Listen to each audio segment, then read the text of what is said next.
Live. So hi Shayna, hi Harry. It's nice to see you guys. Thank you for joining. I really do appreciate it. And Tobias, thank you for joining as well. So we're gonna get started right away. So this is Ed on EdTech, and I'll do a little intro.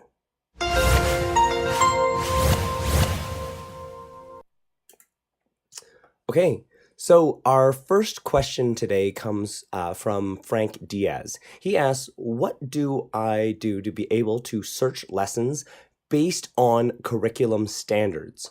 And so he's looking specifically for curriculum standards. So maybe I'll show you how to do that. So if I go to the MultiTeach lessons community, so mtlc.newetech.com, what you can do is you can actually just search for standards directly in here. So I can search for next generation science standards, or I can search for Common Core State Standards, CCSS, and then I search and then I should be able to see some lessons directly. But I think what he may also be asking is, how do I browse different types of standards, like for a specific state? And for that, what I recommend is that you go to newetech.com/standards. And so what we have is this little dialog. It allows you to choose your state. So for example, I can choose Georgia. And if I click on Georgia, we've already created a group. And you can see, like, in this group, we have 191 lessons specifically related to the Georgia state standards. So that might be an easier way to browse than kind of searching for things directly. So there's a couple different options. Okay, so my next question comes from Jennifer Drum. And she asks, hey, Dr. Ed, where do you see technology in the classroom going in the next 10 years? So an interesting question. So really, I'm a terrible person to answer like kind of what the future is going to be, because I'm so embedded in that environment. But what I will say is that we are definitely seeing trends right now. One of the trends that I found to be really, really interesting was in last year at VidCon, I asked some of the YouTube engineers how many views of educational videos they had every day. And they told me that the current estimate is around 500 million views of educational videos a day. And then just this year, Susan Wojcicki updated that number to say, no, it's actually more like 1 billion views of educational videos in a day. So the number of people watching these educational videos on YouTube has doubled in only a year's time. So we're definitely seeing a huge trend. And I think it has a lot to do with the content that is now available. Like, you can find very specific content for specific cultural contexts or for specific topics on YouTube in a way that was just hard to find in the past. It's just a lot more really great quality content. And so that's one of the reasons why we've focused a lot more on trying to build really great educational content for YouTube. So thanks for your question, Jen. So my next question comes from Shayna, who's in the audience. Oh, hey, Craig. Thanks for joining us. So Shayna asks, do you think Snowflake MultiTeach will ever have a pause option when you're recording your screen? That's a good question. I think it's a good idea. It's something we could certainly add to the roadmap. This would be helpful when you are needing to take a quick pause in your lesson without having to create multiple recordings and tie them together. Absolutely. It makes sense to me. It's something that I think that it shouldn't be too hard to add, like a pause button. So definitely something to consider. What is a YLL lesson? Like, what does that mean? And how can I find them in Snowflake MultiTeach? So we typically call them internally a YTLL, which stands for a YouTube linked lesson. And the concept behind a YouTube linked lesson is that the YouTube video is the core content delivery. So most of the information that needs to be transferred is through the YouTube video. And then what happens on top is that we add additional hands-on activities through the lesson itself. We clip the video so there's a start and an end point that isn't necessarily the whole entire video. And what we also do is we have links to external content as well. And so there's a description, it tells you what needs to be done. And so if you want to search for a YouTube link lesson, one of the things that you can do, and maybe I'll go back to my screen, is you can search in mtlc.newetech.com for YTLL. And YTLL is the YouTube link lesson. You'll see a number of YouTube link lessons here, and they're kind of, we choose them based on the most popular YouTube link lessons. You'll also find that on our standards page, so if you go to newetech.com/standards, you'll also find that you can click on YouTube link lessons. There's a group that we've created.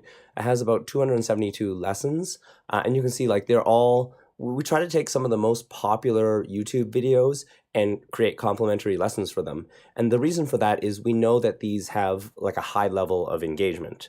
So I hope that clarifies. The next question was, are there any resources or best practices for teachers who are new to having an interactive display in their classroom and they want to increase student engagement and collaboration? So what I would say is, are there any resources who are new to interactive displays and they want to increase student engagement and collaboration? Yeah, I would say it might be a good idea.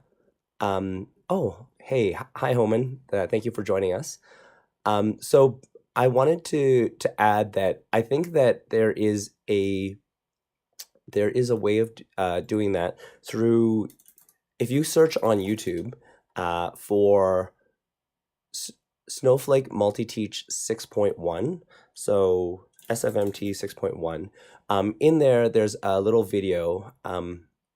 Oops, I'll call it MultiTeach 6.1. We have a video that shows some of the highlights. And certainly for collaboration purposes, I'd encourage you to explore MultiTeach because it's really designed for collaboration purposes. Maybe I'll share my screen. You will see in this video, you know, it's got like 3 different zones. So you have a top zone where you have kind of a group space, and then you have 2 independent zones. And with them, you can actually send information like up from one zone to another. So it really allows for people to have 2 personal spaces on the bottom, and it allows them to have a group space on the top. So that's one way that I would encourage, you know, especially if you're trying to do collaboration, but also if you're really interested in engagement, I would say, especially for new teachers, take a look at the really popular educational videos on YouTube. There's a reason they have so many views. It's probably because that content is super engaging. So generally, it's a good way of, you know, making sure that you're getting the attention of learners. Okay, so let's move on to the next question. What is the difference between lessons online and the MultiTeach community? Hey, that's a great question, Shayna. So lessons online, let me show you my screen, is this online system that allows you to create and modify lessons. So you can see here, I can actually take any one of these lessons and I have a list of lessons that I've downloaded and I can edit them like right here in the web browser. And so here, this one, you can see it's a simple matching activity. So what is the time? So there's a picture of the time, and then there's the number of the time. I just have to match those 2 together and move them into the right spot. And when I've moved them into the right spot, I think I get some audio feedback as well because they've added some sound. In addition, it allows you to specify a description and add a YouTube video, set a start point and an end point, and it also allows you to give links. So this is a link to a PDF in a Google Doc, for example. So those are examples of what you can do in lessons online. Now, these lessons can be uploaded to the community by just clicking on a button saying share to the community, right? So save to community. And when it's saved, it becomes searchable for other teachers. And so what I was showing earlier at this MTLC means all these are just people who shared their lessons. And so really they're kind of the same idea. One is the creation of lesson tool. So Lessons Online is the creation of lesson tool, and MTLC is the sharing. It's the lesson community. So it's a way for people to share their lessons together. So the next question is, what tools, websites, applications are becoming more popular in the classroom? So I definitely say that it's back to YouTube. I really do feel that online videos are just becoming more and more popular in the classroom. And I think one of the reasons for that is that it allows teachers to spend less of their time on content delivery and allows them to spend more time on that social psychological component of maybe the collaboration aspects or maybe the activity or the discussions. So they don't have to spend as much time on the discussion. So that's kind of one of the key aspects. And so another, so let's move on to the next question. So Steve Gallant asks, is Snowflake just for elementary school teachers, or can it be used for higher grades as well? So that's a great question, Steve. So what I'd say to this question is a lot of the activities for Snowflake, they certainly work really well for elementary school teachers, but there's actually quite a few that are open-ended. So if you look at the Spinner application, or like, constructing, there's some like polls, for example, that are really suited for the higher grades as well. And I think the real power of especially with Lessons Online, the way that it's been built, is that it's this wrapper around the YouTube video. So what it means is that, like, it could be a video. There's a lot of YouTube videos out there for higher grades, even university level subjects. And so we just have a wrapper around it so that you can specify when you start and stop that video. It works just as well for the higher grades. And then if you want to have an open discussion, like link to a Google Doc that everybody's going to work on, or you want to link to another type of application that really works for that particular example, it just makes it really easy to put everything together. So I do think that it really works for the higher grades. What you'll also find is in Snowflake MultiTeach, there's also another feature which is 6.0. It's called MultiTeach 6.0. In MultiTeach 6.0, you'll find that there's a feature that we added, which is like primary and versus secondary. So now you can actually switch between primary and secondary. Let me see if I can show where that happens. Yes. Okay, so here. So I'll briefly share my screen. So here, what you can see in this video is there's a button in the corner menu, and it says primary. And if I hit play, what you'll see is that when you click on it, you can choose between primary and secondary. And when you click on secondary, not only does the background change, but the content changes as well in MultiTeach. And so here, I can search for things like space physics, and you won't find any of the younger ages content in it. It will actually filter the search as well for content just for the secondary students. So it makes it really easy to find like stuff for high school or for junior high school, just directly from the interface. Okay, so let me go back to your questions. So Chuck William asks, what research is available that links interactive learning to increased student achievement? So that's a really good question. I created a video called, let me see if I can pull it up. The video is about it's called the Mobile Learning Renaissance. Learning Renaissance. And in that video, I actually provide links to a number of research videos. So let me share my screen. So in the Mobile Learning Renaissance video, what I do is I actually link to a number of academic papers that specifically talk about that. So to give you a high-level overview of what I cover, essentially there is this, let me go back, there is this thing called the fluency illusion. So this issue is when you're watching videos, you tend to have high confidence that you understand the material that's being presented. But actually, in reality, if I were to test you, you'd find that you don't retain a lot of the content that was presented. You need to have those hands-on interactive activities in order to really retain what was presented.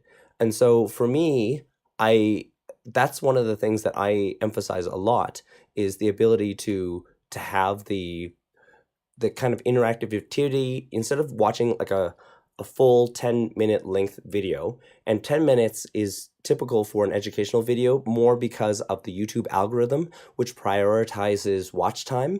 And if you actually look at like people's short-term memory, like you can watch probably about 90 seconds of video and then you start forgetting stuff. So really like breaking it up into smaller chunks and then having some discussion, small chunk, then having discussion is kind of an easier way to use in a classroom, but it also makes it so that people retain a lot more of the content that they watch in the video. And so that kind of explains a little bit of the content. And so I direct you to the mobile learning renaissance video that I created. It talks about some of the academic research. Okay, so next question is, where does new EdTech get its ideas for new features and options for Snowflake?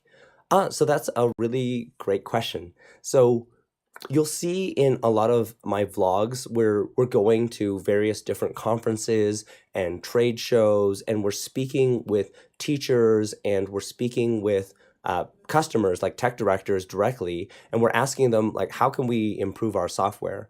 And so what you'll find is actually a portion of these videos is actually just feedback directly from our customers. So we'll try to create a separate video, and then we'll send those to our developers so that they can get a firsthand experience of like, well, these are the things that our customers are asking for. And so we try to make sure that probably around like 20, 30, like at least 40% of the features of any release come from customer feedback, like our meetings with Shayna or our meetings with Chuck or meetings with others. So really a lot of it is directly from customers, but another portion of it comes from research trends. We attend like some of the biggest academic conferences related to education and technology. And so we take some of those trends and we put them in, or we go to like VidCon and we see like what's happening in the world of educational videos. Oh, okay, how can we be on this trend? And so you'll see that we'll take in input from a variety of sources, and we'll test things. We'll see what works with our customers. So that's where we get a lot of our ideas and features. It's a great question. So the next question is, how do I copy an existing lesson so I can convert it into another lesson type and have both lessons? So for example, I have a card lesson that I want to keep, but I also want to convert it into a match lesson. Okay, so you want to have two lessons, and you want to have, okay, I see. So what I would do is I would probably save your lesson to the community. So at least there's a copy from the community that you can download later. And then what I would do is that I would edit the lesson. So maybe I'll show you how you do that. So you can take a lesson, you can hit edit. So there's one copy saved on the computer. And then in the corner menu, I can just say change the lesson type. And you'll see that we have 16 different lesson types. So if I wanted to change it from a matching type example, I can change it to a quiz or a drop. I can just select it, and it will just change the lesson type, but a lot of the content will remain the same. So it's just like another way of playing the same activity. Now I can just drag it in. Oh, I got that one right. So that's an example of how you would do it. Okay. So the next question is Mirto asks, Hi, Dr. ET. You may have visited schools around the world that want to use EdTech, but haven't started using it yet or use it sparingly. What do you think are some obstacles schools come across? And more importantly, how do they work to overcome them? Okay, so that's a great question, Mirto. What I would say is that a lot of educational technology that we see today requires the people who are using it to put a lot more effort in. So, for example, if I told everybody, okay, we're now using Google Slides, you got to rebuild all of your content in Google Slides.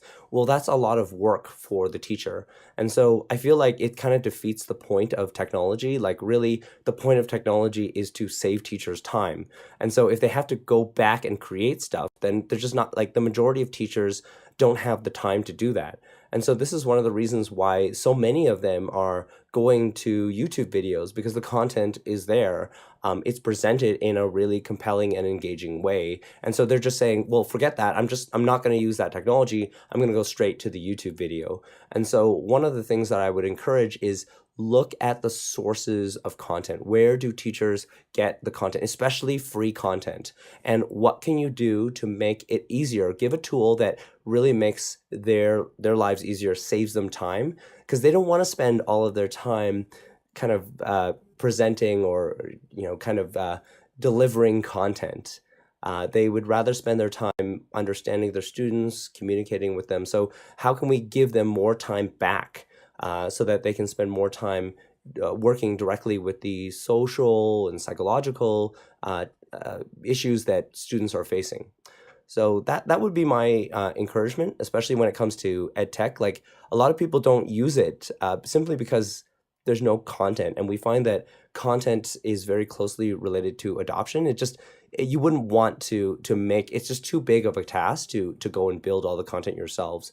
And this is one of the reasons why New EdTech is actually hiring many teachers to build content in a number of different languages and in a number of different national contexts, simply because we don't want to have teachers spend a lot of extra time. We know that, yeah, they're still going to want to tweak stuff, but at least if we can find a good video, clip just the part that really matters, have a basic lesson, we have something to start with that gets them interacting, gets them having that higher level of, like, that deeper level of thinking. And potentially, especially if it has like a link to some kind of worksheet or activity, it can get them all the way to the creative thoughts along Bloom's taxonomy. So it's something that I would definitely encourage, especially for those who are a little bit more hesitant. Like, you have to explain how it's going to save them time. All right. So the next question is from Attila, and he asks, Dr. ET, please tell me something about the best practices in regards to the MultiTeach application in higher education and in the university environment. So that's a good question. So in terms of the best practices, we notice that, like, the moment you move into especially the university environment, it's really very much self-directed. So I think the challenge at that point is thank you, Harry. He said that New Tech is donating $25 US to a charity every time Ed says, this is a great question. So we're apparently donating quite a bit to charity this time. So one of the things that I will add is that, really, it's, especially for the university environments, it's very self-directed. So you have to have that expectation that students are not going to be, like, they're not really there to attend a lecture or listen to stuff. They're really there to kind of learn stuff and learn things on their own. So with that independent learning, I feel that there's more of a need for people to be able to search and find stuff that is relevant to them. This is one of the areas where I think that, especially when it comes to our Snowflake MultiTeach software, the ability to split the screen into zones, to go, okay, I'm working on this idea. Here's my document, but I need a YouTube video. And I also need another consider another component as well. Maybe I need an app that's available or a web page that's available. I think all of those things need to be there so that people have many options. They can personalize their own learning, they can explore things on their own, and they can collect stuff in a quick and easy way. And potentially, like they'll a lot of the learning is self-directed. So being able to point them to the right videos, they might learn better through an audiobook, like being able to find the types of content that is going to help them learn is going to be more and more valuable. So what I like about video is that it at least covers the video portion. It covers the video and audio. So there's the visual and the audio component. So it's something that I'm really, really encouraged about. So I hope that answers the question. I think that in the university environment, like the thing that I would also emphasize more is that because there's so much more emphasis on creation and their projects, that potentially video itself, like recording a video with your phone, is a really important component because people want to be able to showcase the work that they've done. And so being able to do those types of video presentations is increasingly important for the university environment, because at the end of the day, they don't have to just do the assignments. They need to create a portfolio that they're going to be showing to a prospective employer. And so the more of these videos that they can put together into their own YouTube channel, like they're kind of creating their own personal brand. And so I'd encourage, especially a lot of younger students, to consider their own personal brand. And what does that mean? Like, what are they going to have that's going to separate them from the rest of the competition? Everybody's going to have the same degree. What's going to be the difference between you and somebody else? It's probably going to be what's in your portfolio. And I often find, like, I always ask for a portfolio. Show me some videos. Show me some examples of content that you've created in the past. That's so important because it gives you such a good indication of what is this person capable of doing, that you can see their attention to detail. All of those kind of things are visible. So it's really, really important to consider yourself as a personal brand and think about your own social media, your own LinkedIn profile. Like, what is that going to look like? What do you want to have there? What kind of courses do you need to take? And so really it's kind of really focused on you, the individual, kind of marketing yourself to potential employers in the future. Okay, so our last question is from Harry. So Harry asks, "Hi Ed, what are your 3 favorite capabilities in Snowflake MultiTeach?" So that's a really great question. More money. And what I would say to that is, I think that some of the features that really are key for me is that one is the YouTube linked lesson. So, I keep coming back to it, but it really boils down to content, content, content. Where are you going to find the content? If you can't find it, you're going to make it, and that's going to be a ton of work. And so I feel like that's really important. That's a really important aspect. And then the other component I really like is what I'm calling the personalized zones. So the ability to take those zones and create like something totally different apps. So it's not just one game or another game, or like having to work on the same file like this. That's so limiting these days. I mean, you would expect your zones to act more like having like 4 mobile devices or 4 iPads or 4 tablets all together, and then you can completely work on either a browser, or you could open up YouTube, or you could open up like a Google Doc. Having that kind of true flexibility inside the zone, the personal zone, is really, really important. And so personal zones would be kind of my second kind of favorite feature of Snowflake MultiTeach. And then let's see, the last one I would say is, that's a good question. Oh, so many to pick from that. This is becoming more and more challenging to come up with the final one.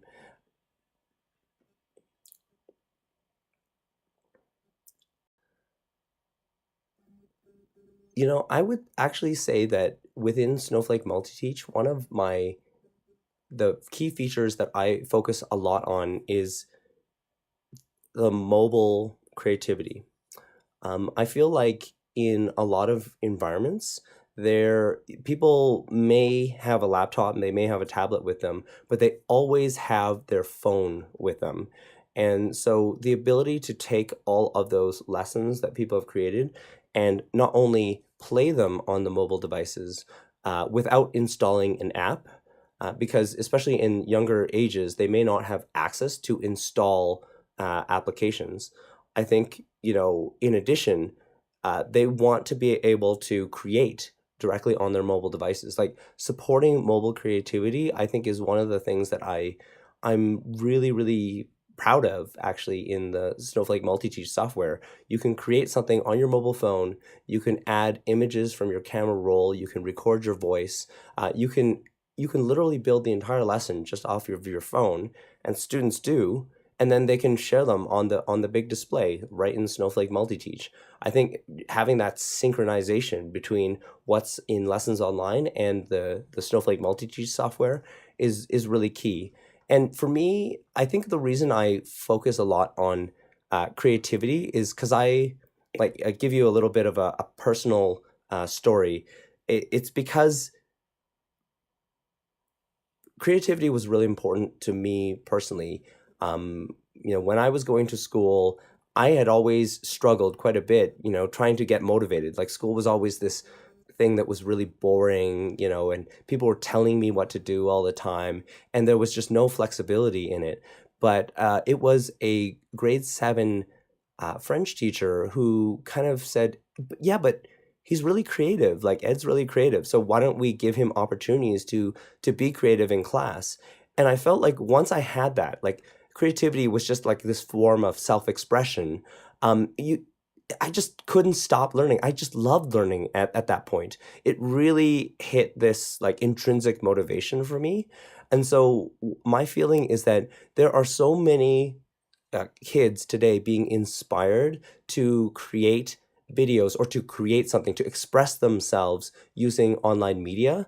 Like let's leverage that creativity and let's use that to really motivate and empower students inside the classroom. And once we have that intrinsic motivation, I feel like that's the hardest part. Like the hardest part is like we have this theme in new EdTech called making education fun, right? And so why fun? Like, why not just go through all the material? Because it's about motivation, that intrinsic motivation. Once you hit that, they're going to learn on their own, right? So why do we focus so much on like YouTube videos that kind of connect to student interests, like say video games, or maybe it connects to the latest movie that they watched? It's because that's fun, right? Like they perceive that as fun. And once you've captured their interest there, they're just going to want to learn on their own. And I see teachers doing this all the time. They're showing a clip from a movie, or they're showing a clip, from a video game, and students are just really engaged from that. And so I kind of felt that this is one of the reasons why I focus so much on creativity, is because I feel like it's the portal to opening up education to a lot of people who would otherwise be really, really bored in classroom. And I felt like, you hit this, you're going to hit your standards. You're going to get those better grades. You're going to see these results in your classroom. And it's not going to be because you presented a bunch of material in a very intelligent way. It's going to be because you motivated, you created that spark in them, and you made them want to learn. And so that's kind of how I'd like to wrap up this particular presentation. I want to thank you guys all for attending, and I want to thank Harry for donating. Every time I should just say, that's a great question. That's a great question, so that he has more donations to give. But I want to thank you again for participating. It's been really fun. Please keep sending those questions. I'll use them for the next AMA. I'll let you know when that happens.